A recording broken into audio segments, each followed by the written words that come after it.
Well, Man Overboard, that is Brett Ruskin right there in Port Mouton, Nova Scotia yesterday. But why was Brett in the ocean?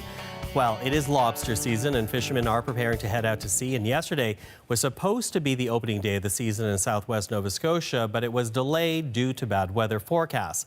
And now crews are focusing on how they will stay safe this year. With that, let's go to Halifax right now. Brett Ruskin. You know, Brett, I got to tell people at home, you have to stay where you are because this is an amazing video. We're going to dunk Brett into the water. But first, let's start with this year's lobster season. What are you hearing about it? I think I need a bumper sticker, Michael, that says, "Why was Brett in the ocean?" Yeah, exactly.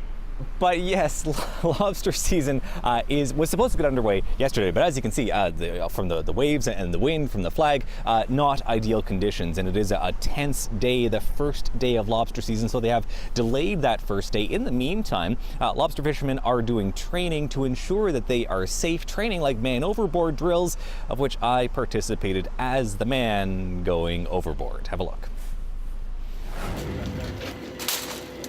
A lot of people are kind of opening their eyes and realizing, you know, if I'm safe, it means I'm going to come home.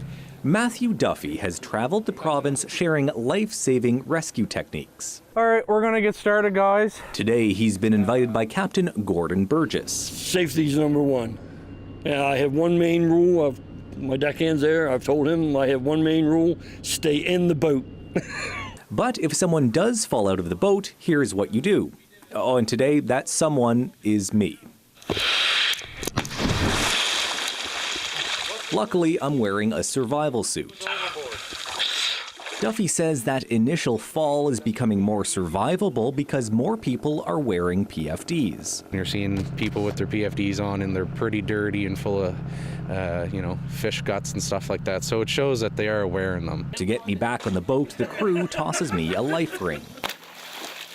The most common things we see is the life ring without the rope tied to it, which the person in the water is not really happy about. Then they tested a rig to lift me up. Watch the rope. Tell me about the rope that was hauling me up. I knew that when Matt said about using the basket. I told Danny there, I said, we should change that rope, and that's been there for 4 years, so that's an eye-opener. See, that's been there for 4 years. It's time to change it. Yeah. So instead, they used a rig designed to haul in an unconscious or injured victim. It wasn't comfortable, but they eventually did get me out. All of this training is designed to keep people safe once this year's lobster season starts. An unconscious or injured victim, or just a news reporter who fell in the water, Michael. You know, the fishermen should have held you up and taken that photo like, look what we caught in the water today. Exactly. Wouldn't believe how big it was, yeah. Brett Ruskin, you're a good man. Thank you for that.